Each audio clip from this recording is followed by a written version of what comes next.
Hello, hello, hello, everyone. How are you doing today? See some familiar faces in there, see some not familiar faces in there, but all are welcome.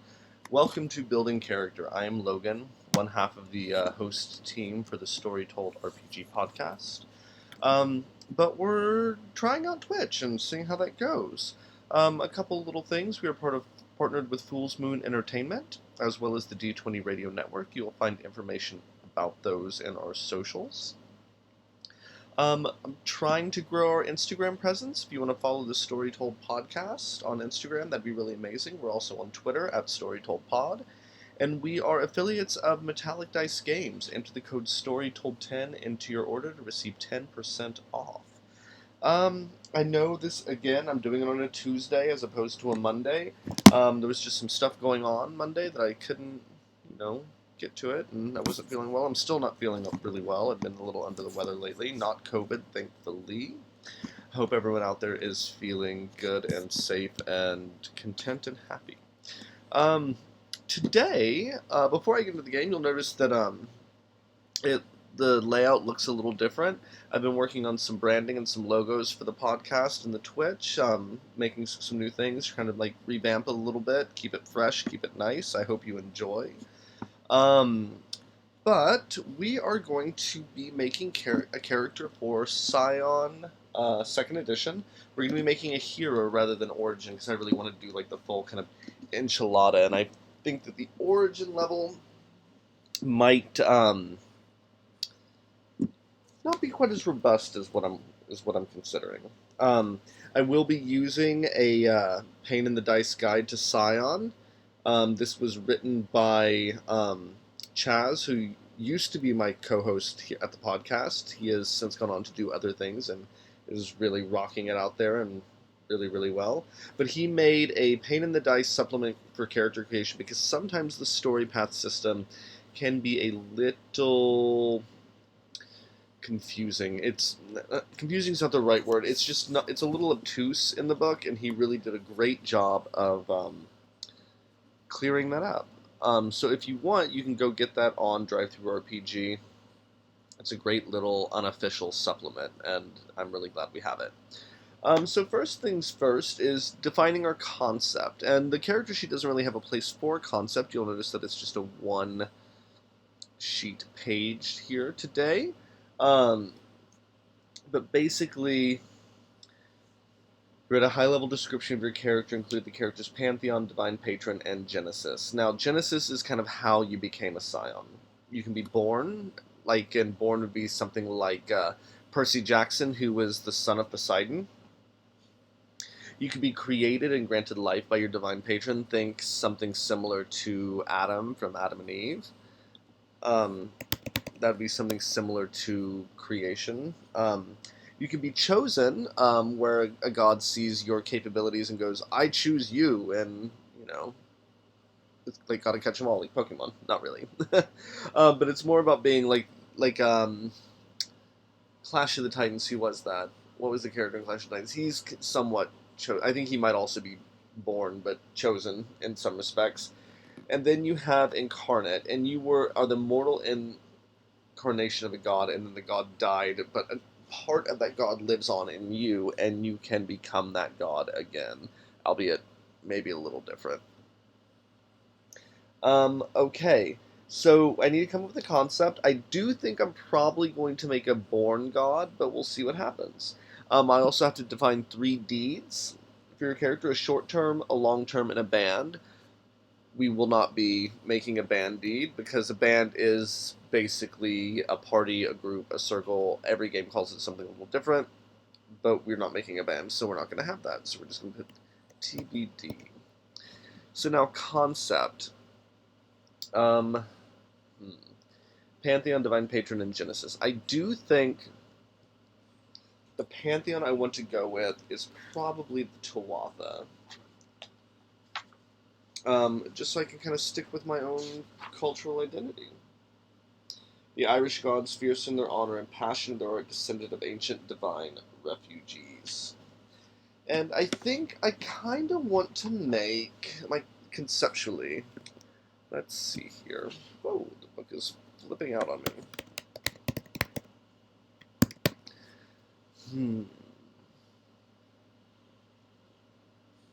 I think I'm gonna do kind of a fish out of water.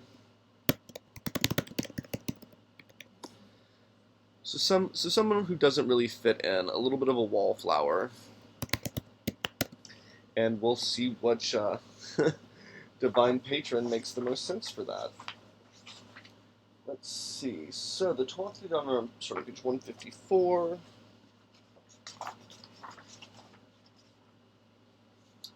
Let's see. So there's Angus, the Macog, god of love and youth. That could be interesting, but I feel like I always kind of, whenever I make a Tuatha, make a son of Angus.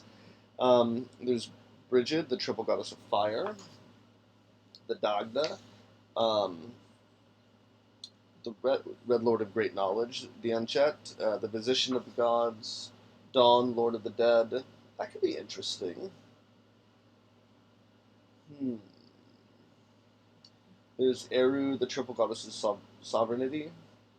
Goibnu, the smith of the gods. Lu, the long-handed.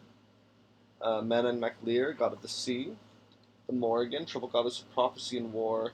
Nuwada, the silver hand. Ogma, champion of the gods. And that is it in the book. I think another book has several other gods, but we're going to... You know what? I think I'm going to go Manan Maclear and really play up this fish out of water idea and with this sea thing. That's man a n n a. Whoa, I can't do the accent there. That's weird. Now, Manan Maclear.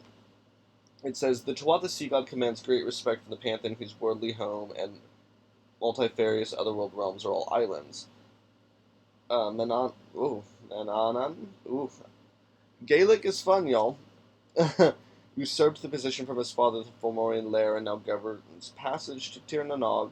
He claims the Isle of Man to the east of Ireland. He claims the Isle of Man to the east of Ireland was named after him. It's hard to argue the point, with several Axis Mundi leading to the Irish otherworld hidden in the mist there. People call upon the Scions of Manannán for guidance and travel and adventure, and especially as chaperones to the otherworld or messengers to the dead. Dealing with them is rarely straightforward. Dealing with them is a rarely straightforward affair, whether because the Scion herself has ulterior motives or because she gets caught up in someone else's shenanigans by accident.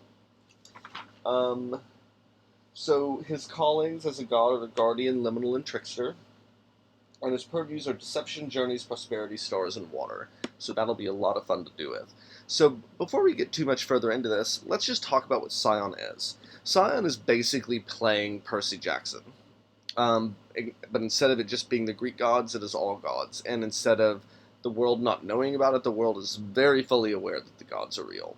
And their powers and beliefs and worshippers shape legends around them. And these scions can become gods unto themselves, forming new pantheons or joining their birth pantheon. It's kind of like really sandboxy in that regard, so you can do a lot with it. Okay, so I'm playing this fish out of water who is the son or daughter of Manannán Maclear, god of the sea. So deeds. I'm gonna make this character and see what deeds come out for my short and long term deeds as I as this comes up.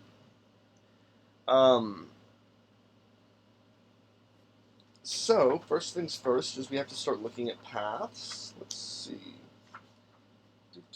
Callings. Now, whereas in Trinity, you kind of have paths already made for you. In this game, you kind of make your own paths, from what I remember.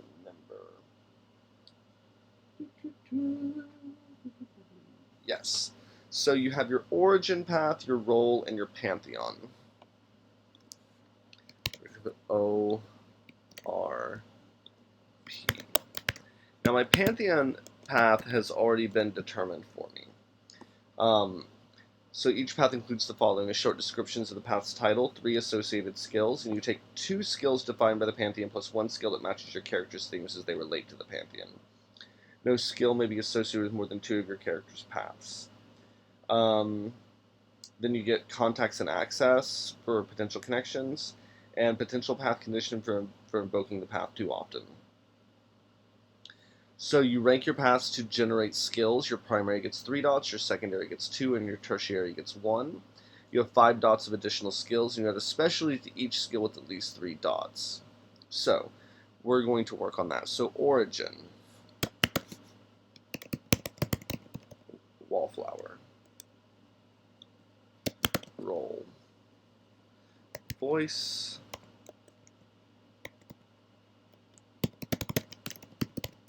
reason, and pantheon path is Tuatha. So before we go too deep into finding out what my skills are for this, I want to look at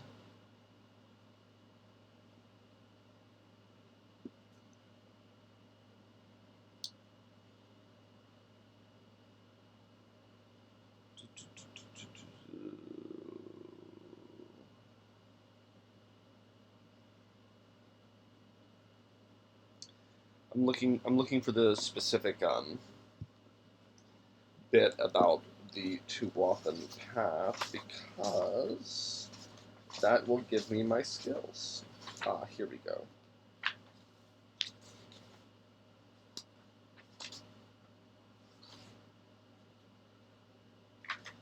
So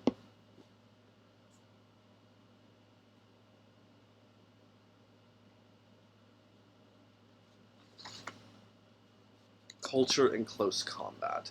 I think the Tuatha is going to be my tertiary.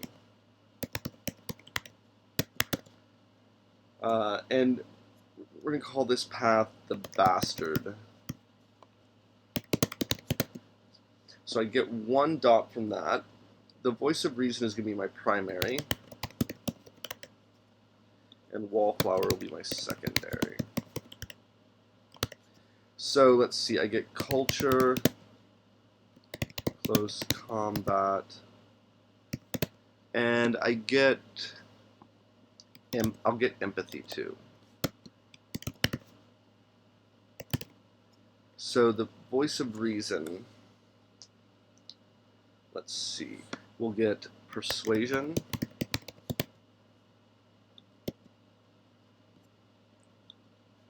integrity,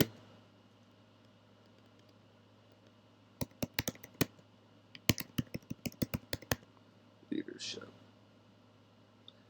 And wallflower will get empathy,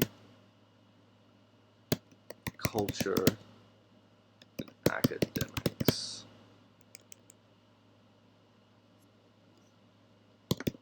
Okay, cool.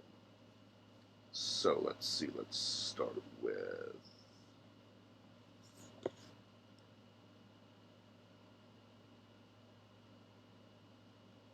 and path conditions. I'm not going to dive it too deep into that because that's really a conversation we need to have with the storyteller, but it's basically, to give you an example, so raised in the lap of luxury, path conditions. Suspended, limits of generosity. You can only ask so much of your wealthy friends and relatives, and there are limits to the liquid assets available at any time. Revoked. Cut off. Your family believes you have gone too far. Access to your trust fund has been rescinded, and your name has been tarred among your family's friends and associates. So basically, if you use it too much, these are the things that can happen to you. But we'll get into that. We don't really need to get into that at the moment. It is important part of the character creation, but that's, again, a conversation that you have with your storyteller. Okay, so...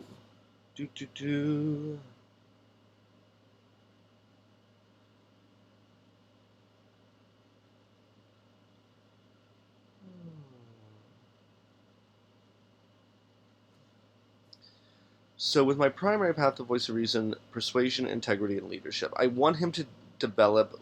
I want him to develop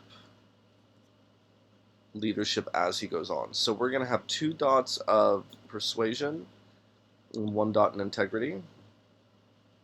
So the wallflower gives me empathy, culture, and academics. I'm going to go with empathy and academics here.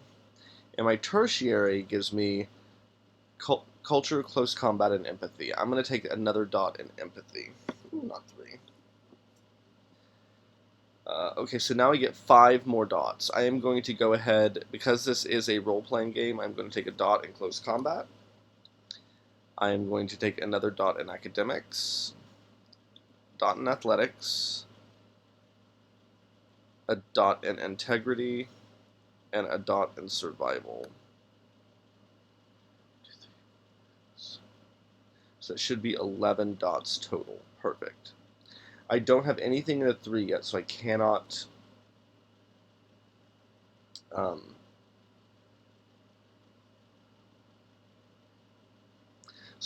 have a specialty yet. Sorry, I got distracted by reading. Okay, so next we do attributes. Each attribute begins with 1 dot.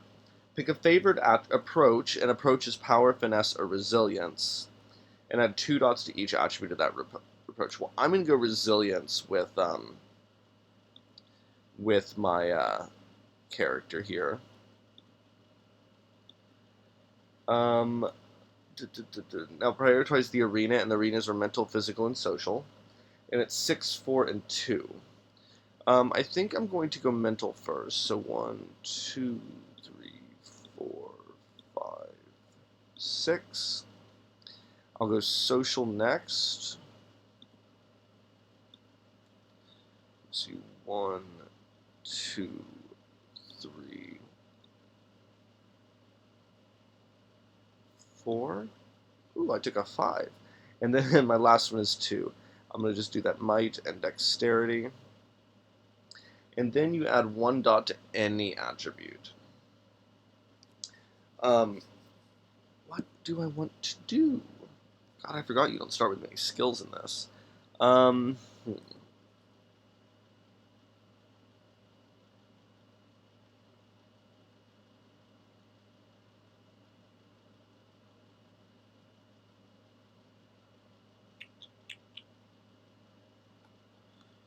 Yes, sorry, I'm using this guide because, again, the book is not the greatest with this.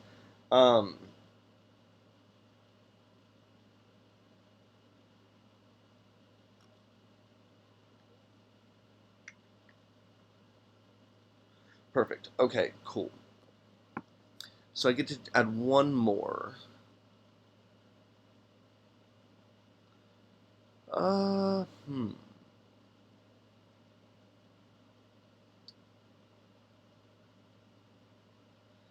I think I'm going to add it to... I can't decide between dexterity or presence. You know, he's more of a wallflower. We're going to go with dexterity. Okay, so to explain to you, your approach is how you deal with problems. So because I went with resilience, it's outlast the opposition with flexibility and guts. If I had gone finesse, it'd be approaching problems with subtlety and wit. And if force, confront ones directly with sheer power. Force is definitely not right. But I do think that finesse could be an answer. But I kind of see this character as outlasting his opposition. Okay, so now you pick 3 callings. And where do those go? There they are. And they each start at 1 dot. And 1 must come from your divine parent. Now, I do know them. Madame Clear is Guardian, Liminal, and Trickster. Now, I'm definitely going to go Liminal as one of them. So Liminal is those beyond the norm who cross boundaries others cannot. That makes a lot of sense. Let's see. I choose 2 more. And so we have a lot of really cool ones.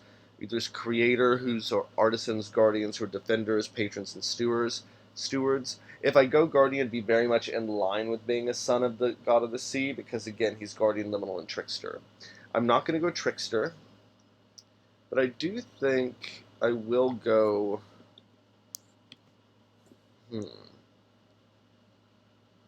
Actually, I think I'm going to go Judge instead of Guardian.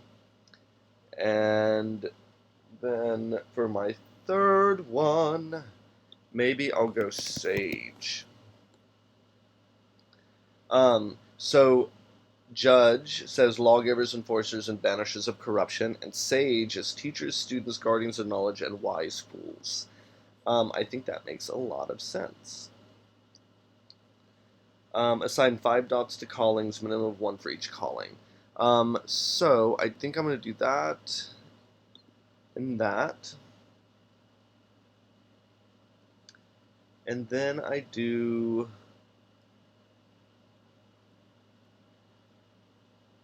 knacks, and I choose 5 knacks. Heroic knacks cost 1 of your 5 dots. Immortal knacks cost 2. And these are really interesting things. And they're all based off of your callings. So, well, you also have any, which are things like Scent of the Divine, so you can like sense, like in a Highlander way, other scions. Somebody's watching me. Assigns godly parent, eyes and ears everywhere.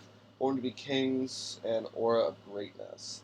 I don't think I want to go that yet, but let's go look and see what these. Let's look at some Judge, Heroic Judge.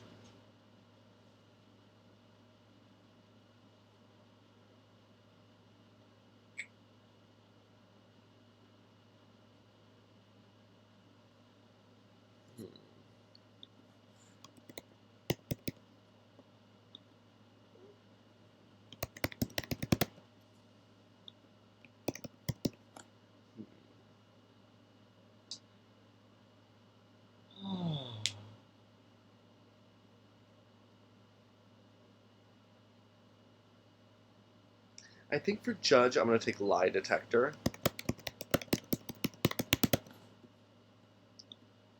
And basically, it just makes me a human lie detector. Let's see. Let's go look at Liminal.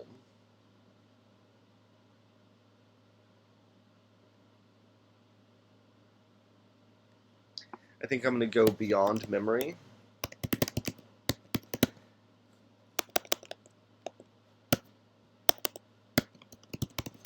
And this is a heroic knack, so is the lie detector. But Beyond Memory, as you bend the boundaries of cognition, fading from memory after an interaction, anyone trying to describe you or recall the details of your interaction must make an occult plus composure roll at difficulty 2. So basically, I think that's really cool. And I think I'm going to go with an Immortal Liminal.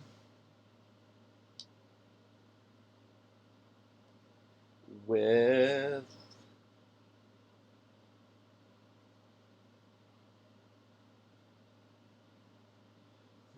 enforcing the boundary.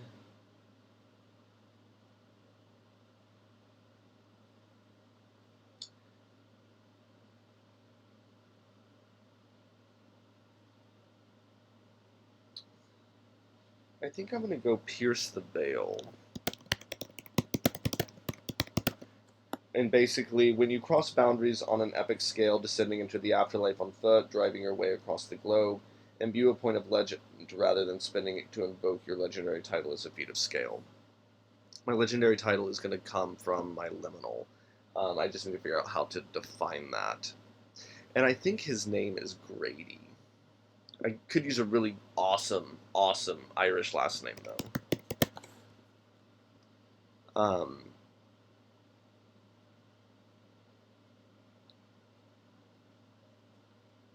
Yeah. So if you want to help me come up with an Irish surname, viewers out there, that'd be really awesome. Who's Sony PlayStations? I love that name. It's so funny. Um, but yeah, so I'm just gonna put liminal here so I know to define it off my liminal. Okay, so that's 2, 3, 4. So I can take a heroic knack from my sage. Huh.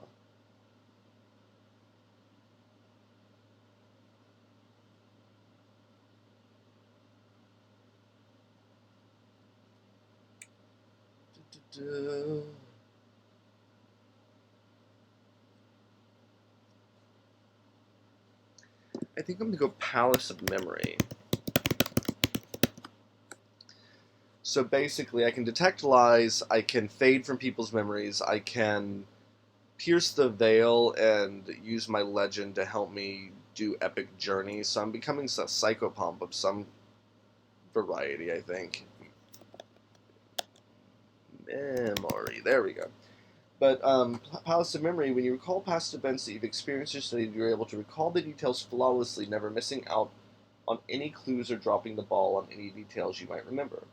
This allows the player to bypass the need to roll to remember salient details or facts, and also declare a narrative advantage she may have remembered without needing to invoke her path. If you missed a procedural clue in a prior scene, you may attempt to rediscover it. So, Watcher.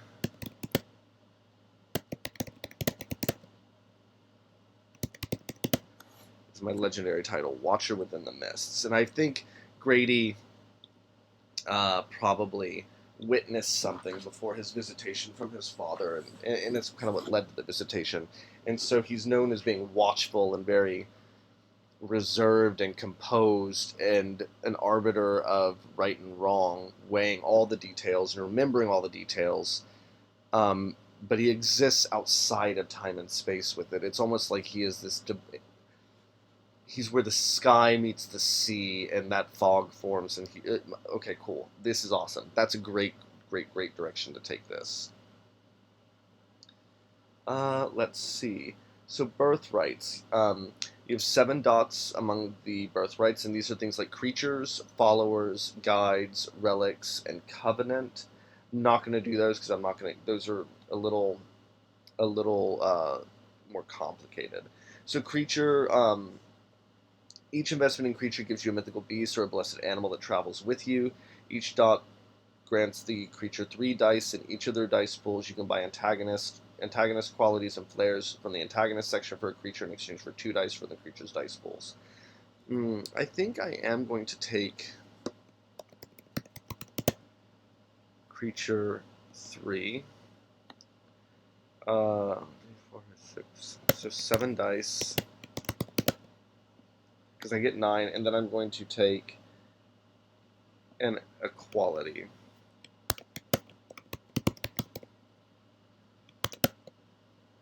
And I think it is a horse. Some variety. We'll figure that out.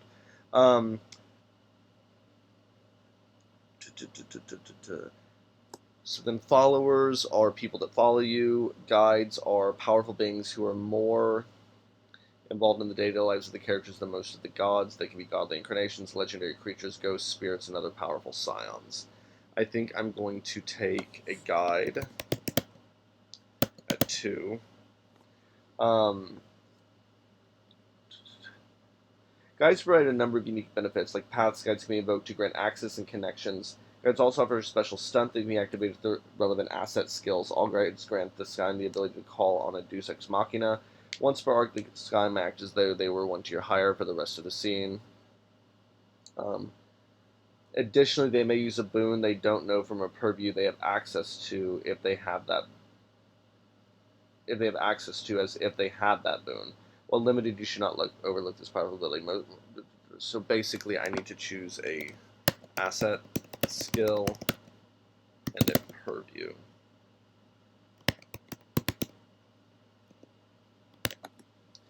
And then I think I'm going to do a relic with my last 2. So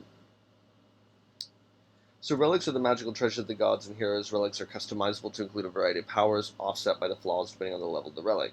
Relics can offer enhancements to particular actions, unique knacks, additional weapons or armor tags, and associated purviews. Relics that have purviews also include a motif that determines what kind of marvels the Scion can produce with it. We'll come back to that in a moment. Okay, so you gain your Pantheon Purview as an innate purview, and the Pantheon Purview for the Tuatha, bear with me, I am looking.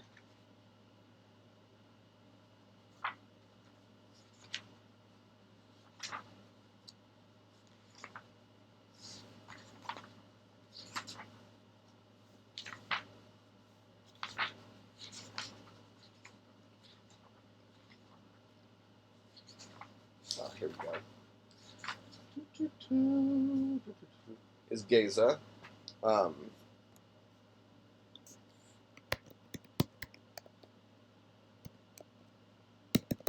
Now, those of you familiar with the original Scion, purviews were a lot more prevalent. And the new second edition, you have less of them. Let's see. Choose one of your divine parent. My God. Choose one of your divine patrons' purviews as a second innate purview. So I can choose between Deception, Journeys, Prosperity, Stars, and Water. I think I'm actually going to choose Water. I think... Wow, I can't type even worse. So the purview I get from my guide, I think it's probably some kind of druid or seer, so I'm going to take Stars. So I get Stars from that. And then my relic is probably going to give me purview plus... We'll get into that. Let's see.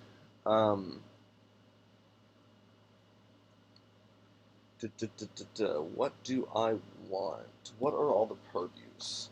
Let's look.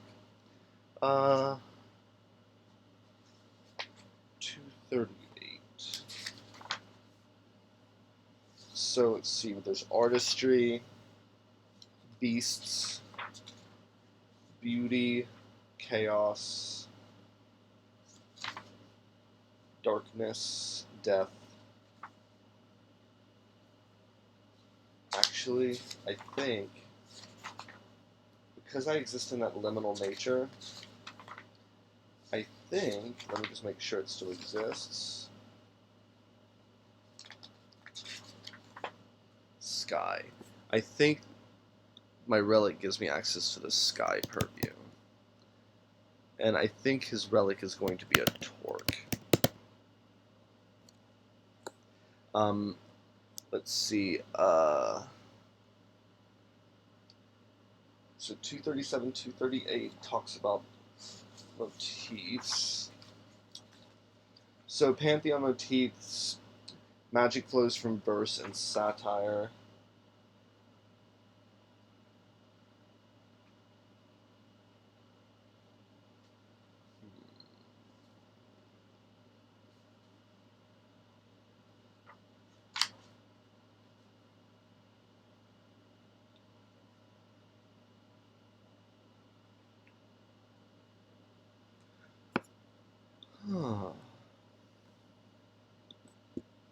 See, this is much more complicated than you'd think. And don't worry, I have not forgotten about those deeds. I will come back to those in a minute.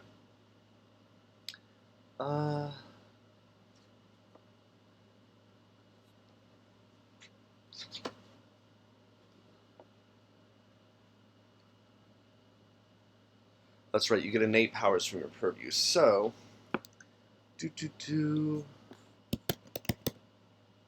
So my innate are Geza and Water. I'm going to put Stars next to those because I don't need to have access to my relics to access those. So just so we're aware, my innate powers for Geza are...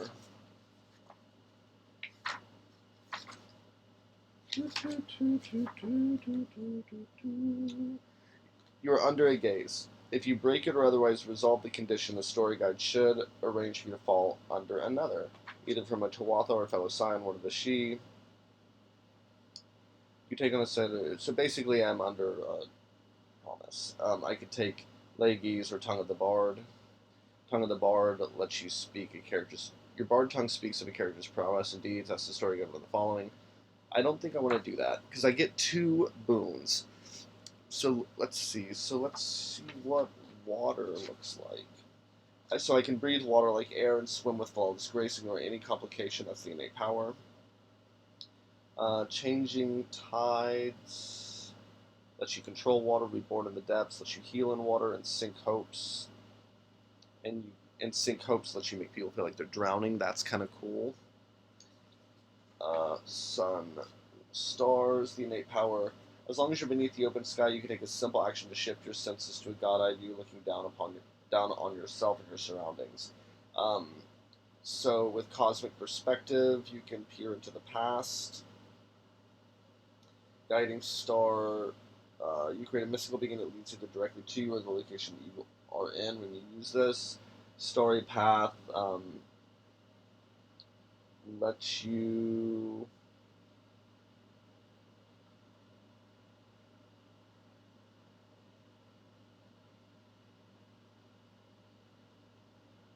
Oh, lets you basically teleport. Teleport, kind of. But it can't be used in combat. Um, let's see. Let's see. Sky, real quick. You have perfect foreknowledge of the weather and climate around you up to at least a day in advance and may ignore any complications of whispered rain. You can call down a bolt of lightning. You can fly. Voice of the Seven Thunders. Let's see. Which of those sounded really cool? I think.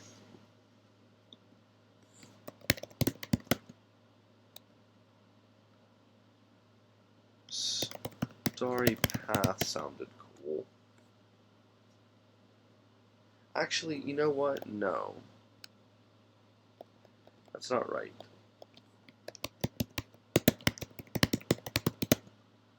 And then we're going to go with water, too.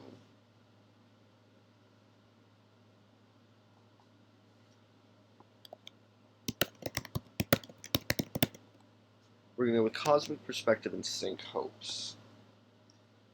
So, again, so you overwhelm a character with the sensation of endless drowning as a condition, even though they know they can breathe. They either panic or despair as they feel suffocated by endless cresting darkness. I have that judge. And I want to play up it a little bit because even though I didn't put 2 dots into it, I think it actually works. So Cosmic Perspective lets me. Where did stars go? Huh. Lets me peer into the past so I can scry into the past, which sounds really cool, and I got that from my guide probably. Who is a druid, who I will name eventually.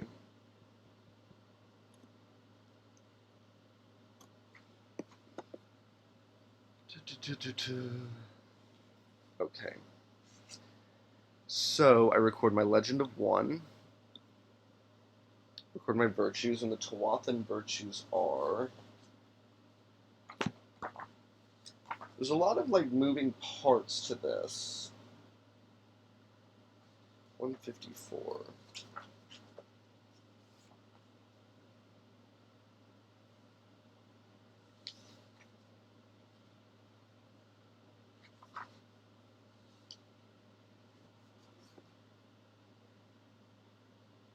Well, where are they? Index. We're going to go to the index.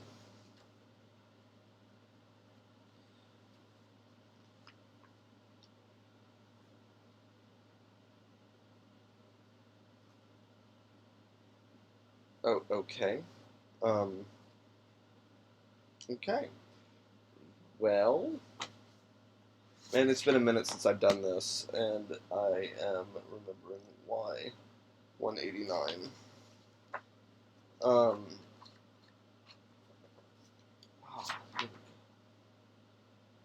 the Tuathan virtues are honor versus prowess.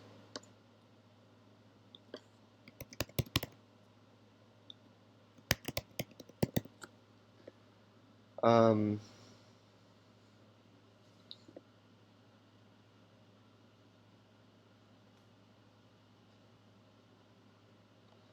so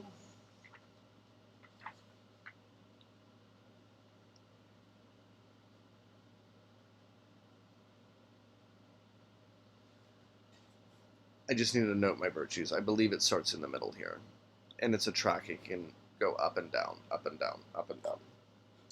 So now we're at the end here, and I get to record my virtues, record my health, which I think is,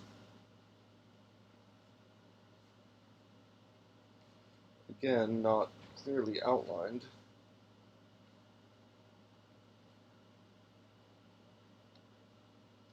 $254 to $255.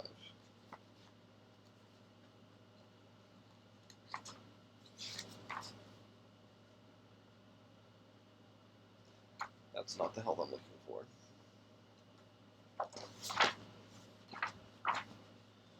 185.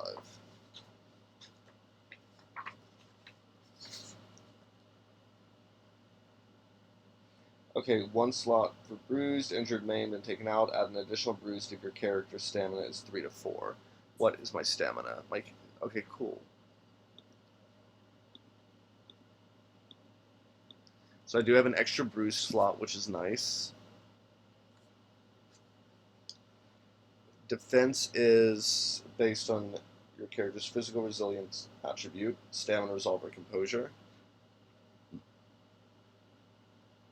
So my defense roll is 3.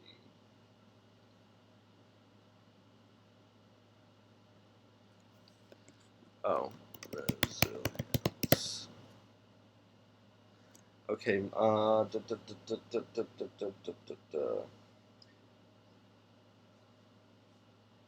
So now I get to choose 2 additional knacks. I kind of want to go back to Judge. I could do 2 knacks or 4 birthrights. I kind of want to go knacks with this. So we're going to look at these knacks again, because I want to look at the Judge.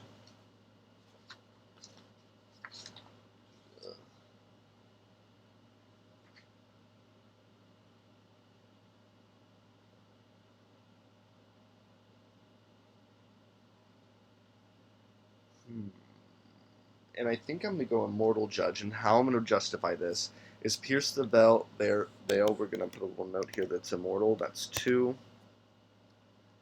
And then we're going to do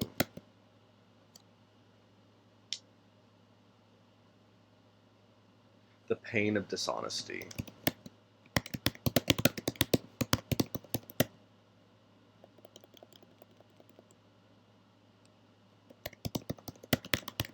So that's 4, 5. So basically, this will be 1, 2, 3, 4, and then 5 with lie detector. My 2 extra will be beyond memory and the palace of memory. So now I need to choose deeds for Grady. But first, I want to look up Irish surnames and their meetings.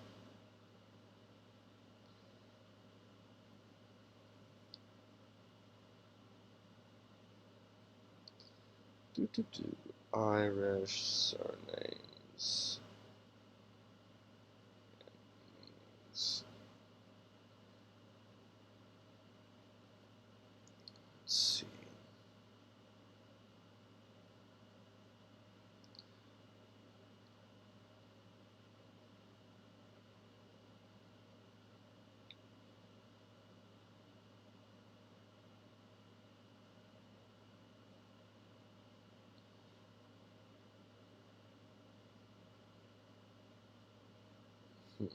I don't like the site.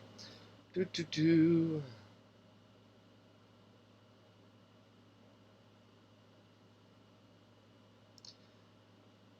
think I'm going to make it Murphy, which I can't pronounce the Gaelic, but it has Murphy meant sea battler. So we're going to go Grady Murphy.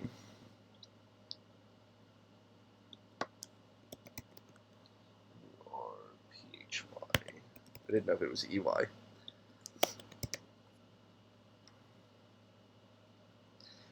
Okay. God, it's still so weird that you don't get that many skill dots in Scion, but that's okay.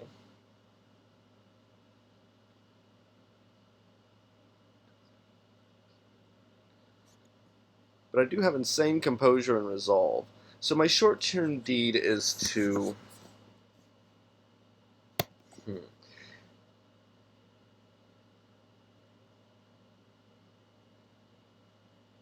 Short-term deed is to be heard and...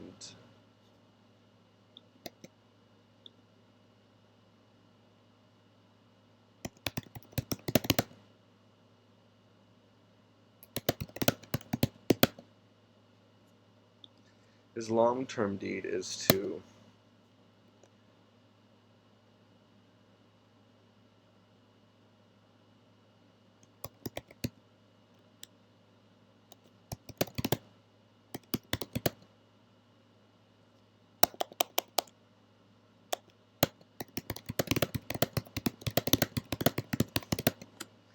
I think Grady's always been a little ostracized and treated not great by his family. Um, he's not super physical or combat oriented. He was much more academic and empathetic, and I think that they didn't quite know what to do with him. And I think he is scared to bring his divine heritage to his immediate family's attention, and so that therefore becomes his long-term deed. But it does kind of tie into the fact that he is becoming a sage and a judge, and is a human lie detector and like holder of memory, and I think that's kind of the direction I want to go in with this. Um, cool. So there's a couple little things I need to figure out: the asset skill and what my relic does. So let's go into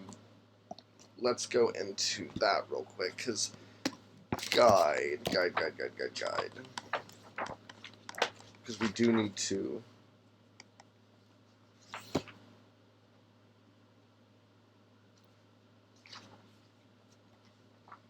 need to see something here real quick.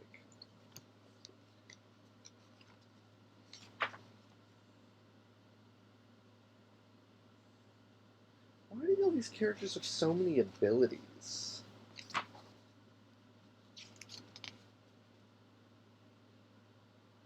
I don't understand. I feel like I missed some abilities somewhere along the way.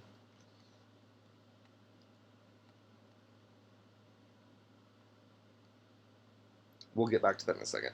Okay, so guide is 206.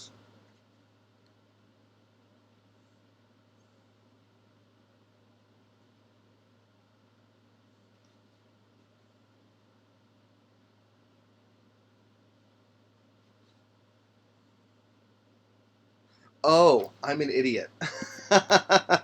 Okay, so I get 3 dots. Okay, so my primary path is persuasion, integrity, and leadership. Persuasion, integrity, and leadership each get 3 dots. I was not persuasion. I knew I was doing something wrong. Okay, so then my secondary, empathy, culture, and academics gets 2 dots each. And then I get 1 based on... Okay, let me actually redo this all, because I fucked this up so royally. I'm so sorry, everyone. But hey, look, that's why we do this. I knew that was not right. We'll get specialties in a minute. Okay, so primary. Persuasion, integrity, and leadership. So 3 dots there. 3 dots there. And 3 dots there. So next it's empathy, culture, and academics. So that's 2 dots. 2 dots. And 2 dots.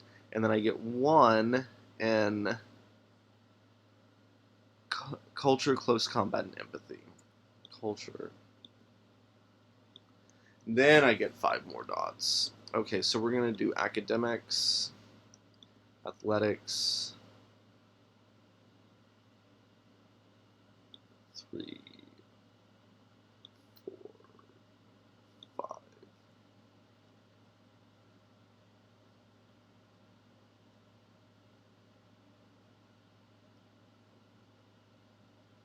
Okay, yes, that makes more sense. Okay, so I get specialties in anything over a 3. So let's go ahead and do those. And I think I need origin for that. I mean, you can pick your own specialties. I kind of want to just give some ideas on what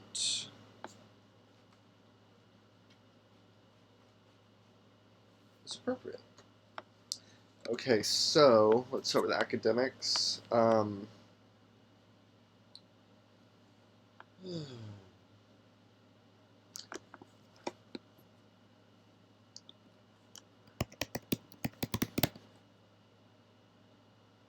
I think an academic, especially in literature, or wait, maybe actually, literature is going to be my culture.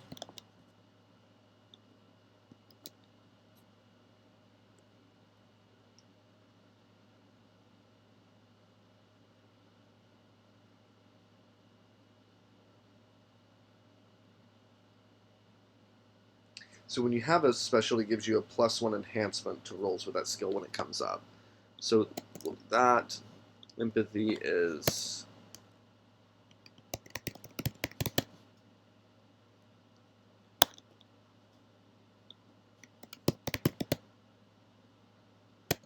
active listening, because active listening is so important. Integrity is ethical.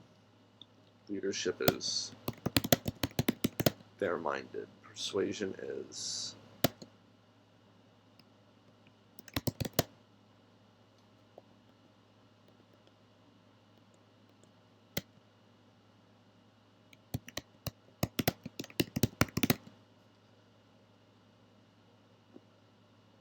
perfect. Academics. I still need an academic specialty. Uh,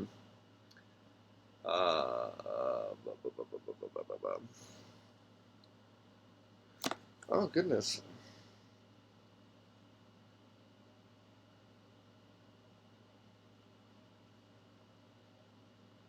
Hmm.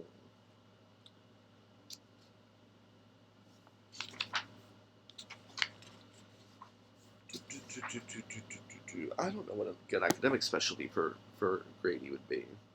Um,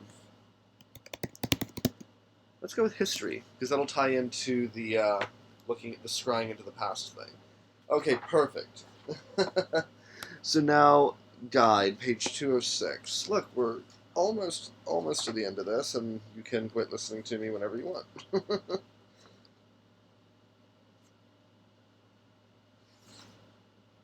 Okay.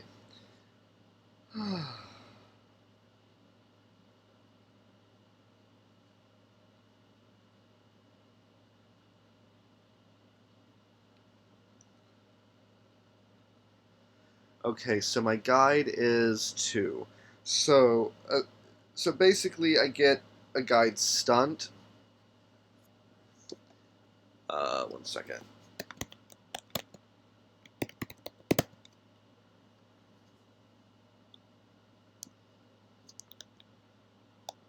We're going to go medicine, occult. Um,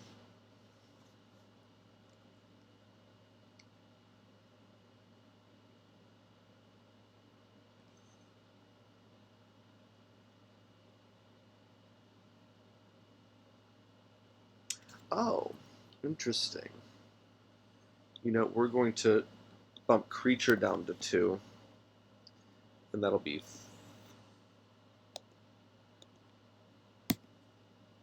4 dice inequality. And we're going to bump guide up to 3 so I can still keep that purview, because you have to have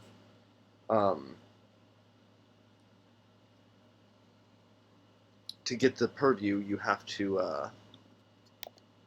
have it above 2. Cool.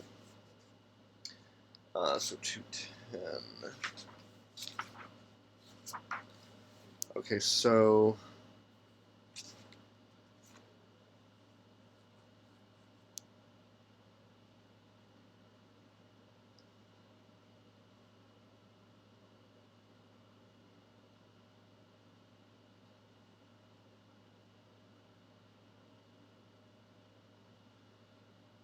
every relic has a dot rating and an associated deed. It may have the other listed traits. The deed. I know this is a torque. It was probably worn.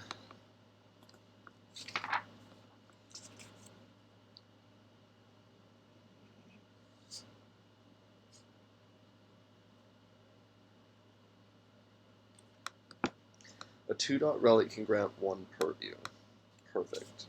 So it just gives him the sky purview.